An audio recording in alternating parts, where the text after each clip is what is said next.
सभी साथियों को राम राम। स्वागत है आप सभी का आपके अपने YouTube channel GK GS by Harish Bhardwaj official YouTube channel के अंदर हरियाणा जीके की हमारी जो सीरीज चल रही है लास्ट 5 ईयर की, इसका जो है आज हम यहाँ पे कौन सा पार्ट डिस्कस करने वाले हैं, 126वां भाग जो है डिस्कस करने वाले हैं। इससे पहले मैं 125 भाग कंप्लीट करवा चुका हूँ। आई होप आप सीक्वेंस वाइज एक एक करके सारे पार्ट देख रहे होंगे। ठीक है, तो चलिए बिना किसी टाइम वेस्ट के जो है वीडियो को शुरू कर लेते हैं। कोई भी अगर आपका डाउट, क्वेरी या सजेशन है तो आप कमेंट सेक्शन में कमेंट करके बता देना। बाकी सारी बातें हम जो है वीडियो के एंड में कर लेंगे। ठीक है, तो चलिए वीडियो को स्टार्ट कर लेते हैं। क्वेश्चन नंबर फर्स्ट पर चलते हैं। क्वेश्चन नंबर फर्स्ट में बोला गया है, महाभारत युद्ध के शुरू होने से पहले भगवान कृष्ण ने क्या उपदेश दिया था। तो भगवान श्री कृष्ण ने जो है किसका उपदेश दिया था, भगवत गीता का जो है ये उपदेश दिया था। ऑप्शन नंबर बी यहाँ पर जो है बिल्कुल करेक्ट हो जाएगा। अब जो महाभारत युद्ध था इससे रिलेटेड कुछ चीज़ें आपको जो है पता होना चाहिए। फॉर एग्जांपल जो है ये युद्ध कहाँ पर लड़ा गया था, सारी बेसिक सी चीज़ें हैं, आपको पता भी होगा ये चीज़ें कहाँ पर लड़ा गया था। कुरुक्षेत्र में जो है ये युद्ध लड़ा गया था। कितने दिनों तक ये युद्ध चला था, 18 दिनों तक जो है ये युद्ध चला था। ठीक है, कितनी ईसा पूर्व ये युद्ध लड़ा गया था, 900 ईसा पूर्व जो है ये युद्ध लड़ा गया था मेरे भाई। ठीक है, 900 ईसा पूर्व ये युद्ध लड़ा गया था। भगवत गीता का इसके अंदर उपदेश दिया गया था और स्थान ज्योतिषर कुरुक्षेत्र में जो है ये लड़ा गया था। ठीक है, घटना की बात करूँ तो युद्ध शुरू होने से ठीक पहले जो है भगवान कृष्ण ने जो है अर्जुन को जो है एक वट वृक्ष के नीचे जो है श्रीमद् भगवत गीता का जो है उपदेश दिया था। ये सारी चीज़ें आपको पता भी होंगी, वैसे मैंने यहाँ पर लिख भी दिया है। ठीक है, इसके बाद आपको ये चीज़ें याद रखनी है, जैसे कि ये यहाँ पे जय संहिता नाम लिखा गया है ना, तो इसमें 8800 श्लोक होते थे। इसका जो है मुख्य विषय धर्म की विजय था। ठीक है, मूल रूप इसका क्या था, 8800 श्लोक होते थे इसमें, और इसको पहले क्या कहा जाता था, जय संहिता के नाम से इसको जाना जाता था। फिर उसके बाद इसका नाम क्या हुआ, भारत नाम हुआ। जब व्यास के शिष्य होते थे वैशंपायन, ठीक है, इन्होंने जो है राजा जन्मेजय अर्जुन के प्रपौत्र थे, इनको जो है कथा सुनाई थी, तब इसमें जो है श्लोकों की संख्या कितनी हो गई थी, 24,000 हो गई थी मेरे भाई। ठीक है, 24,000 हो गई थी, तब इसको भारत जो है कहा जाता था। उसके बाद महाभारत इसका नाम कैसे हुआ, अंत में जब सूत उगर शर्वा थे ना, इन्होंने ऋषियों को जो है यह कथा सुनाई थी, और इसमें उपदेशात्मक भाग जुड़ने से श्लोकों की संख्या जो है 1 लाख से अधिक हो गई थी। इसीलिए जो है इसे सत सहस्त्री संहिता भी जो है कहा जाता है, और महाभारत भी जो है इसको कहा जाता है। ये सारे नाम आपको याद रखने हैं मेरे भाई। ठीक है, आगे चलते हैं। प्राचीन नाम की बात करूँ तो महाभारत काल में जो है हरियाणा को बहुधानक्य के नाम से जो है जाना जाता था। बहुधानक्य का क्या मतलब होता था, अनाज से भरपूर जो है प्रदेश। ठीक है, ये इसकी जो है मतलब होता था। ठीक है, यहाँ तक सारी चीज़ें क्लियर हो गई होंगी। अब चलते हैं क्वेश्चन नंबर सेकंड के ऊपर। क्वेश्चन नंबर सेकंड में क्या बोला गया है, तो क्वेश्चन नंबर सेकंड के अंदर बोला गया है, डैश भारत कृषक समाज और अखिल भारतीय पिछड़ा वर्ग संघ के जो है संस्थापक महासचिव थे। तो महासचिव होते थे, कौन होते थे, रणवीर सिंह हुड्डा होते थे मेरे भाई। ठीक है, ऑप्शन नंबर ए यहाँ पर जो है करेक्ट हो जाएगा। सबसे पहले आप भारत कृषक समाज के बारे में याद रखेंगे। ठीक है,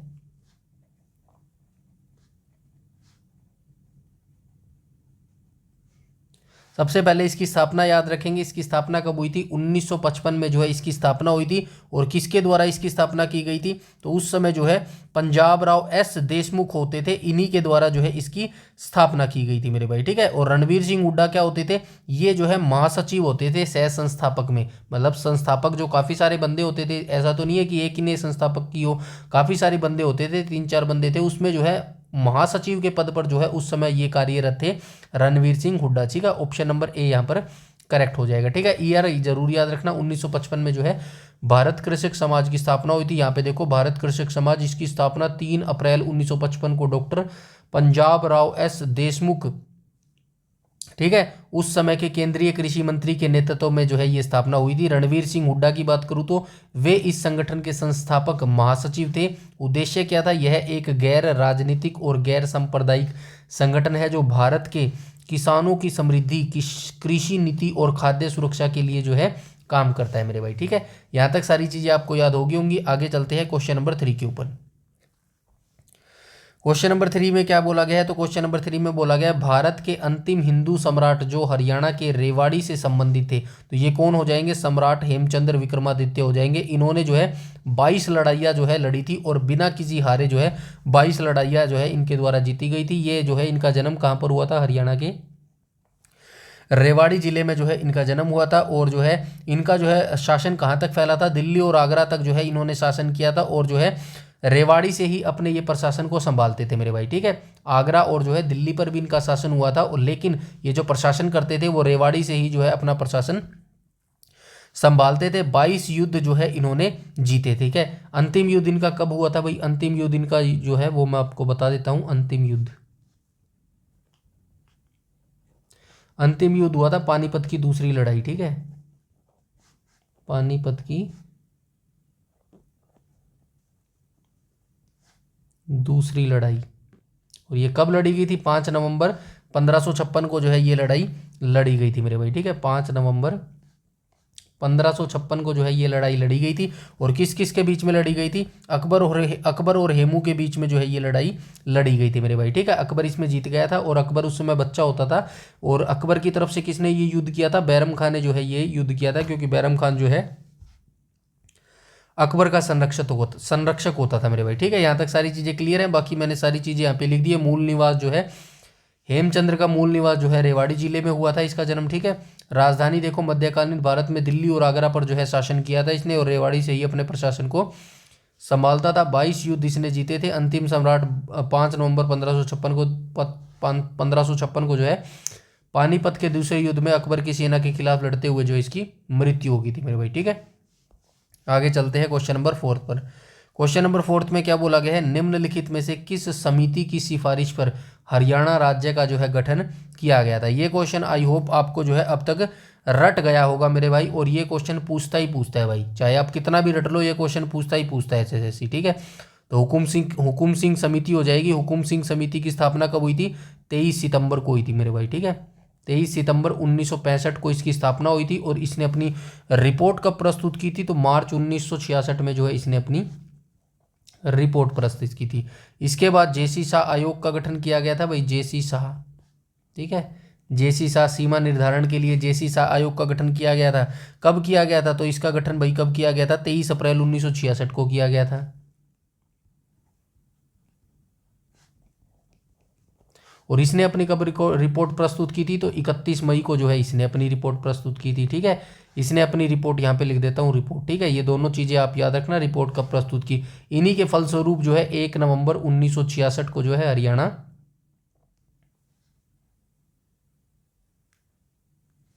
1966 को हरियाणा 17वां राज्य बन गया था मेरे भाई, ठीक है। 17वां राज्य बन गया था। और संविधानिक संशोधन कौन सा था, 18वां संविधानिक संशोधन था मेरे भाई, ठीक है। ये सारी चीज़ें आप याद रखेंगे। इसके बाद हम चलते हैं आगे नेक्स्ट क्वेश्चन, क्वेश्चन नंबर 5 पर। क्वेश्चन नंबर 5 में बोला गया 1 नवंबर 2019 को हरियाणा के वित्त मंत्री कौन थे। ये आपको याद नहीं रखना है, आपको 2026 तक याद रखना है। तो हरियाणा का वित्त मंत्री 2026 तक कौन हो जाएगा, नायब सिंह सैनी हो जाएंगे, ठीक है। वर्तमान में यही जो है हरियाणा के वित्त मंत्री हो जाएंगे, ठीक है। नेक्स्ट क्वेश्चन पर चलते हैं, क्वेश्चन नंबर 6 के ऊपर। क्वेश्चन नंबर 6 में क्या बोला गया, हरियाणा का अंतर्राष्ट्रीय खिलाड़ी कौन है जिसे हाल ही में डोप टेस्ट में असफल होने की वजह से 4 साल के लिए प्रतिबंध किया गया था, ठीक है। तो ये पुराना करंट अफेयर है, 2019 का करंट अफेयर है। यहीं से हमें जो है स्टैटिक जीके उठानी है। कौन सी स्टैटिक जीके होती है, वैसे ऑप्शन बता देता हूँ। राइट आंसर जो है मनप्रीत कौर है, ये शॉर्ट पुट खेलते हैं, ठीक है। अब आपको स्टैटिक जीके क्या याद रखनी है, जोगिंदर शर्मा कौन सा खेल खेलते हैं, ये क्रिकेट का खेल खेलते हैं। विजेंद्र सिंह कौन सा खेल खेलते हैं, ये बॉक्सिंग का खेल खेलते हैं। सुनील डबास कौन सा खेल खेलते हैं, ये कबड्डी का खेल खेलते हैं। और मनप्रीत कौर जो है ये शॉर्टपुट का खेल खेलते हैं। ये तो आपको याद रखना ही रखना है। साथ में आपको याद रखना है जोगिंदर शर्मा जो है किस जिले से बिलोंग करते हैं, तो ये रोहतक से बिलोंग करते हैं मेरे भाई, ठीक है। रोहतक से बिलोंग करते हैं। उसके बाद मनप्रीत क्या है, विजेंद्र सिंह है ना, विजेंद्र सिंह कहाँ से बिलोंग करते हैं, ये भिवानी से बिलोंग करते हैं, ठीक है। और भिवानी को क्या बोला जाता है, भिवानी को पावर हाउस बोला जाता है। बॉक्सिंग का पावर हाउस किसको बोला जाता है, भिवानी को बोला जाता है। सुनील डबास की बात करूँ तो सुनील डबास कहाँ से बिलोंग करते हैं, तो ये झज्जर से बिलोंग करते हैं। और बाद में बच गया मनप्रीत कौर, ये कहाँ से बिलोंग करती है, ये अंबाला से बिलोंग करते हैं, ठीक है, अंबाला से, ठीक है। तो ये चारों स्टैटिक जीके का आप याद रखेंगे। इसके बाद हम चलते हैं आगे क्वेश्चन नंबर 7 पर।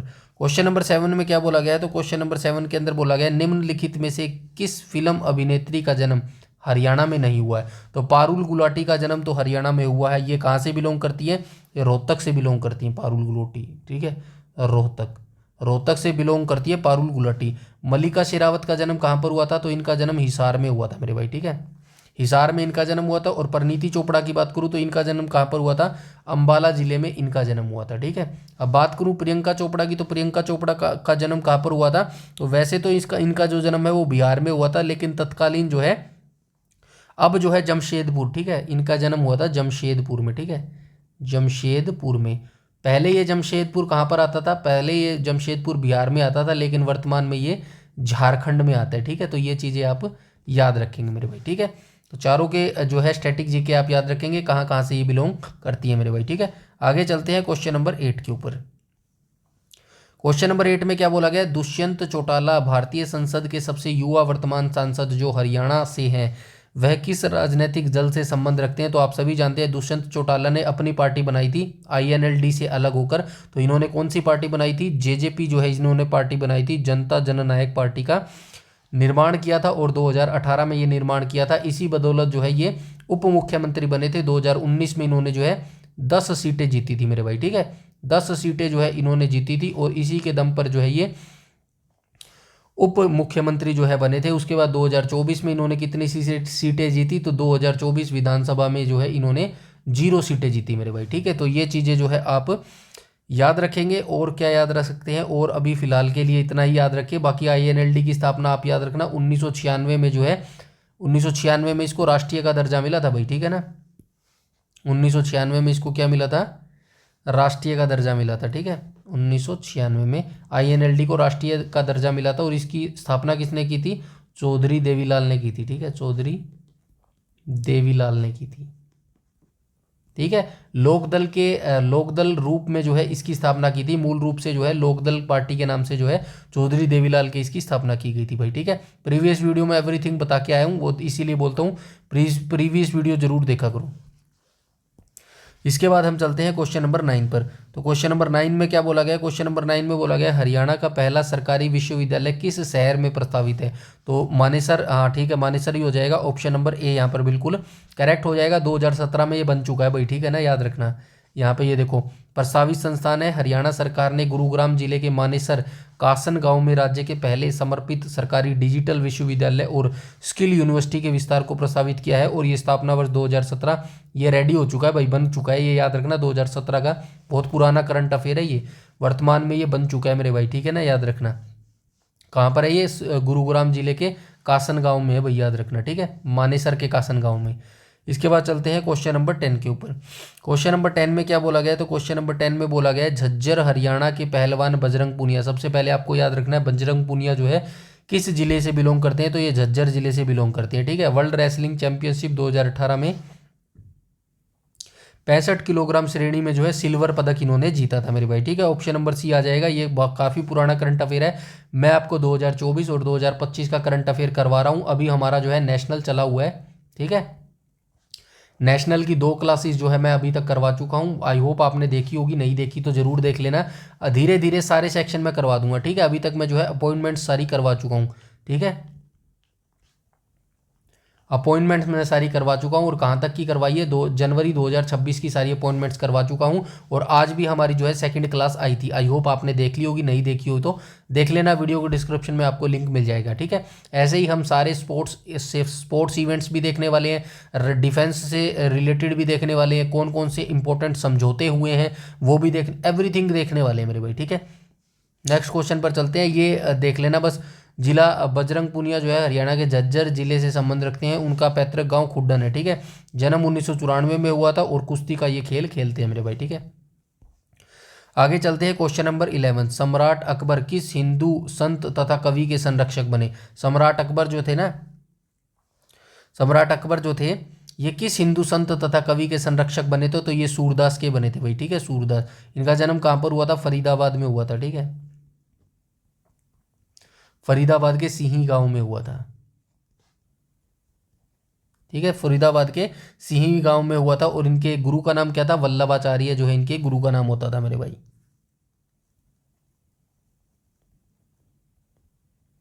वल्लभाचार्य इनके गुरु का नाम होता था, ठीक है। और आगे चलते हैं। आगे ये यहाँ पे देख लेना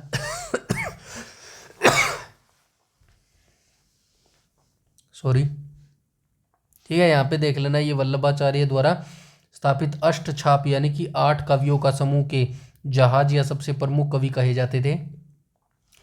भक्ति की बात करूँ तो ये भगवान श्री कृष्ण के अनन्य भक्त थे। और मुख्य रचनाएं की बात करूँ तो याद रखना, सूरसागर, सूर सारावली और साहित्य लहरी जो है इनकी प्रमुख रचनाएं हैं मेरे भाई, ठीक है। आगे चलते हैं क्वेश्चन नंबर 12 के ऊपर। क्वेश्चन नंबर 12 में क्या बोला गया, निम्नलिखित में से हरियाणा के किस शहर में रेलवे कार्यशाला स्थित है। तो आप सभी जानते हैं यमुनानगर के जगाधरी में जो है रेलवे कार्यशाला अवस्थित है मेरे भाई, ठीक है। और इसकी स्थापना कब हुई थी, तो स्थापना भी याद रखना 1952 में जो है इसकी स्थापना हुई थी मेरे भाई, ठीक है। ईयर जरूर याद रखना, क्या पता पूछ ले, ठीक है।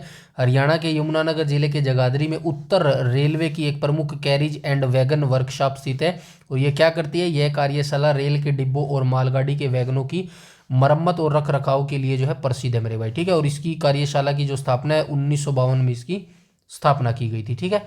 आई होप यहाँ तक सारी चीज़ें क्लियर होगी होंगी। नेक्स्ट क्वेश्चन पर चलते हैं, क्वेश्चन नंबर 13 पर। क्वेश्चन नंबर 13 में क्या बोला गया, डैश हरियाणा के प्रसिद्ध अभिनेता निर्देशक थिएटर व्यक्ति थे जिनकी एक निर्देशक के रूप में पहली फिल्म कौन सी थी, रूप की रानी और चोरों का राजा थी। तो पहली ये फिल्म थी इनकी निर्देशक के रूप में, ये कौन हो जाएंगे, सतीश कौशिक हो जाएंगे मेरे भाई, ठीक है। ऑप्शन नंबर डी यहाँ पर जो है बिल्कुल करेक्ट हो जाएगा। और इनका संबंध किस जिले से है, महेंद्रगढ़ जिले से जो है इनका संबंध हो जाएगा, ठीक है। महेंद्रगढ़ जिले से जो है इनका संबंध हो जाएगा, ठीक है। आगे चलते हैं, ये देखो इनका जन्म हरियाणा के महेंद्रगढ़ जिले में हुआ था। वे एक प्रसिद्ध अभिनेता, निर्देशक और पटकथा लेखक थे। निर्देशन में शुरुआत 1901 निर्देशक के रूप में इनकी पहली फिल्म कब आई थी, रूप की रानी और चोरों का राजा जो था ना, ये 1993 में जो है इनकी फिल्म आई थी मेरे भाई, ये ईयर भी याद रखना, ठीक है। शिक्षा की बात करूँ तो भाई उन्होंने अपनी स्कूली शिक्षा दिल्ली में पूरी की और बाद में किरोड़ीमल कॉलेज और नेशनल स्कूल ऑफ ड्रामा से जो है थिएटर की शिक्षा ली थी, ठीक है। अभी आपको एक चीज़ याद आनी चाहिए, ये नेशनल स्कूल ऑफ ड्रामा, ठीक है। अगर आपने मेरी नेशनल करंट अफेयर थोड़ा सा बता देता हूँ क्यों ज़रूरी है, नेशनल करंट अफेयर, ठीक है।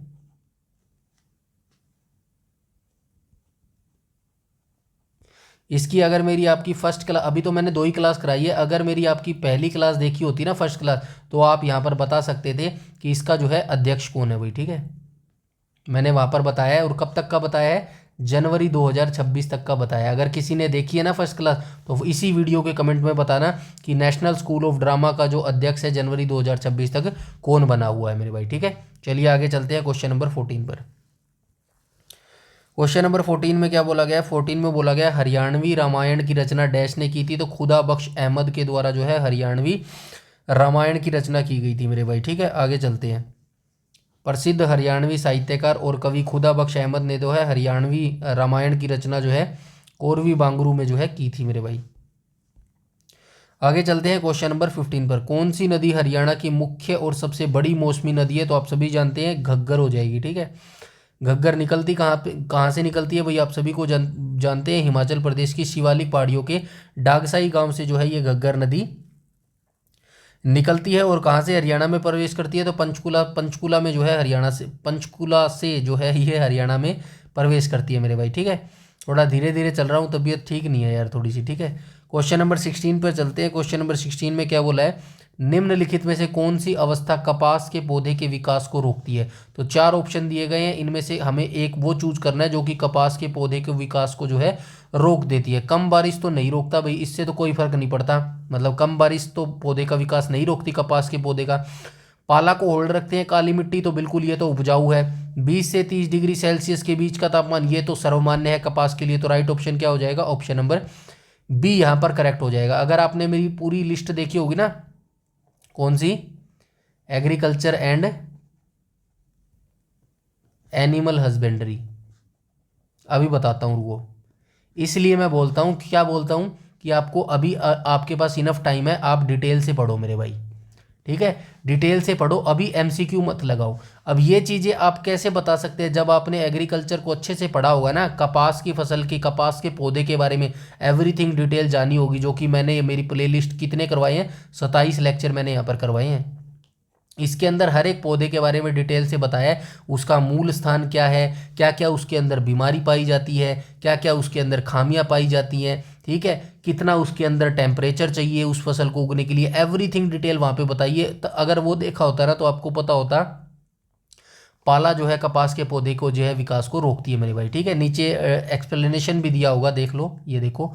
पाला का जो प्रभाव है, कपास एक उष्ण कटिबंधीय पौधा है, इसे बढ़ने के लिए गर्म जलवायु की आवश्यकता होती है। जब तापमान 0 डिग्री सेल्सियस के करीब गिर जाता है तो पाला पड़ता है, तो पौधे के उत्तक यानी कि टिश्यू जम जाते हैं और पौधा मर जाता है या फिर उसका विकास रुक जाता है। कम बारिश से इसको कोई फर्क नहीं पड़ता, काली मिट्टी इसके लिए उपजाऊ है, और तापमान 20 से 30 डिग्री इसके लिए जो है आदर्श तापमान है मेरे भाई, ठीक है। तो ये सारी चीज़ें आप याद रखना मेरे भाई, ठीक है। आगे चलते हैं क्वेश्चन नंबर 17 पर। क्वेश्चन नंबर 17 में क्या बोला गया है, तो क्वेश्चन नंबर 17 में बोला गया अरावली की पर्वत श्रेणियां डैश में समाप्त होती हैं। तो शुरुआत कहाँ से होती है, दिल्ली से इसकी शुरुआत होती है, ठीक है। अरावली पर्वतमाला की जो श्रेणियां है ना, वो दिल्ली से शुरू होकर कहाँ पर खत्म होती है, गुजरात के पालमपुर में खत्म होती है, ठीक है। गुजरात के पालमपुर में, ठीक है।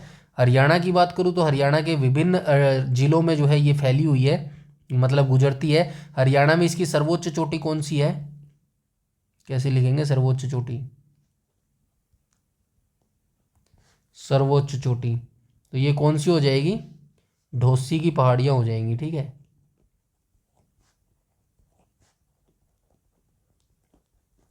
इसकी सर्वोच्च हाइट कितनी है, 652 मीटर है, ठीक है, 652 मीटर है। और ये कहाँ पर है, ये नारनौल के अंदर है मेरे भाई, ठीक है। यहाँ पे लिख देता हूँ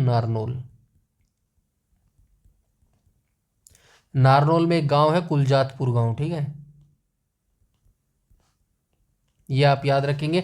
और जो है अरावली की सर्वोच्च चोटी अगर आपसे पूछ ले इंडिया जीके के रिगार्डिंग, अरावली का सर्वोच्च शिखर,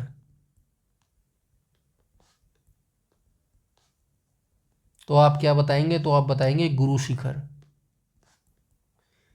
ठीक है, गुरु शिखर बताएंगे। और इसकी हाइट कितनी बताएंगे, 1722 मीटर जो है इसकी हाइट बताएंगे मेरे भाई, ठीक है। यहाँ तक सारी चीज़ें क्लियर है। तो क्या ऑप्शन आ जाएगा, ऑप्शन नंबर ए यहाँ पर जो है बिल्कुल करेक्ट हो जाएगा, ठीक है। नेक्स्ट क्वेश्चन पर चलते हैं, क्वेश्चन नंबर 18 पर चलते हैं, ठीक है। क्वेश्चन नंबर 18 में क्या बोला गया है, पिपली मिनी चिड़ियाघर किस जिले में है, तो आप सभी जानते हैं पिपली मिनी चिड़ियाघर जो है कुरुक्षेत्र में हो जाएगा मेरे भाई, ठीक है, कुरुक्षेत्र में हो जाएगा। 3 चिड़ियाघर हैं हरियाणा में, ठीक है, ये देख लेना यहाँ पे देखो, रोहतक चिड़ियाघर हो जाएगा, ठीक है, 1987 में ये हुआ था। भिवानी चिड़ियाघर 1982-83 में हुआ था, जहाँ हिरण पार्क 3 अक्टूबर 1982 को और भालू पार्क 5 सितंबर 1983 को शुरू किया गया था। और पिपली चिड़ियाघर जो है ये कुरुक्षेत्र जिले में जो है 1982-83 के दौरान जो है स्थापित किया गया था मेरे भाई, ठीक है। यहाँ तक सारी चीज़ें क्लियर है, आगे चलते हैं। इसके बाद हम चलते हैं क्वेश्चन नंबर 19 पर। क्वेश्चन नंबर 19 में क्या बोला गया, हरियाणा में कौन सा बांध हाइड्रोलिक इंजीनियरिंग का एक आश्चर्य और एक गुरुत्वाकर्षण बांध संरचना है, तो राइट ऑप्शन क्या है, ऑप्शन नंबर बी यहाँ पर जो है बिल्कुल करेक्ट हो जाएगा, ठीक है। हथिनी कुंड बांध आप सभी जानते हैं कहाँ पर है, यमुनानगर में है। यमुनानगर कैसे लिखेंगे, यमुनानगर। अनंगपुर बांध कहाँ पर है, ये फरीदाबाद में है, फरीदाबाद में। कौशल्या बांध कहाँ पर है भाई, कौशल्या बांध कहाँ पर है, बताओ फटाफट कमेंट सेक्शन में कमेंट करके, ठीक है। आइए नीचे चलते हैं। अनंगपुर बांध की बात करूँ तो यह फरीदाबाद जिले के अनंगपुर गांव में इसका निर्माण तोमर वंश के राजा अनंगपाल तोमर के शासनकाल के दौरान जो है किया गया था, ठीक है। तो ये आज के हमारे जो है टॉप 19 क्वेश्चन थे, जिनका हमने यहाँ पे जो है सॉल्यूशन देख लिया है। आई होप आपको वीडियो अच्छी लगी होगी, और वीडियो अच्छी लगी हो तो प्लीज़ लाइक कर देना, ठीक है। और अपनी तैयारी अच्छे से करते रहो भाई, लगातार तैयारी करते रहो। आपके डेफिनेटली जो हरियाणा पुलिस के फिजिकल हैं वो आई होप फरवरी से स्टार्ट हो जाए। मार्च में देखो मुझे नहीं लगता कि आपके एग्ज़ाम हो सकते हैं, क्योंकि मार्च में क्या है, बोर्ड एग्ज़ाम होने वाले हैं, ठीक है। बोर्ड एग्ज़ाम होंगे तो थोड़ा सा डिफिकल्ट है आपके एग्ज़ाम होने, तो आपके एग्ज़ाम डेफिनेटली जो है अप्रैल में शुरू हो जाएंगे, ठीक है। तो अभी आपके पास इनफ टाइम है, अप्रैल 2026 तक हरियाणा पुलिस वाले बच्चे अपनी अच्छी तरीके से तैयारी कर सकते हैं, बिल्कुल अच्छे तरीके से बोल सकता हूँ, आप अपनी तैयारी कर सकते हैं। और हमारे साथ ज्वाइन करना चाहते हैं तो बिल्कुल आप आ सकते हैं, कोई दिक्कत वाली बात नहीं है, ठीक है। तो अभी भी आपके पास मोटा मोटा 75 दिन है, और 75 दिन में तो ऐसी तैयारी की जा सकती है, अगर कोई बच्चा 0 पे है ना तो भी तो है 75 दिन में तैयारी की जा सकती है। बाकी आपकी मर्जी है मेरे भाई, अगर अभी तैयारी कर लोगे तो ज़िंदगी आगे काफ़ी ईजी हो जाएगी मेरे भाई। ठीक है, अपनी तैयारी अच्छे से करते रहो, लगातार तैयारी करते रहो। स्टडी और पढ़ाई ही ऐसी चीज़ है जो आपका फ्यूचर जो है वो सिक्योर कर सकती है और बचा सकती है मेरे भाई। ठीक है, तो पढ़ते रहो, खेलते रहो, हंसते रहो, खुशी मनाते रहो। ठीक है, बीच बीच में। और हम मिलेंगे कल नेक्स्ट वीडियो के अंदर। ठीक है, और हमारे तरफ से जो है बिल्कुल आप तैयारी करते रहो। अगर आप अच्छी तरीके से तैयारी करते रहोगे तो डेफिनेटली 2026 में आपका सिलेक्शन हो जाएगा। कोई मैटर नहीं करता हरियाणा पुलिस में अगर आपके 50 मार्क्स हैं या फिर CET 2025 में 50 मार्क्स हैं या फिर 70 मार्क्स है। आपको बस जो रिटर्न एग्जाम होगा ना उसमें जो है 71 प्लस स्कोर करना है, डेफिनेटली आपका नाम आ जाएगा मेरे भाई हरियाणा पुलिस में। ठीक है, तो बस अपनी तैयारी अच्छे से करते रहो, लगे रहो बिना किसी रुकावट के। ठीक है, तो मिलते हैं नेक्स्ट वीडियो में। इस वीडियो में इतना ही, तब तक के लिए धन्यवाद।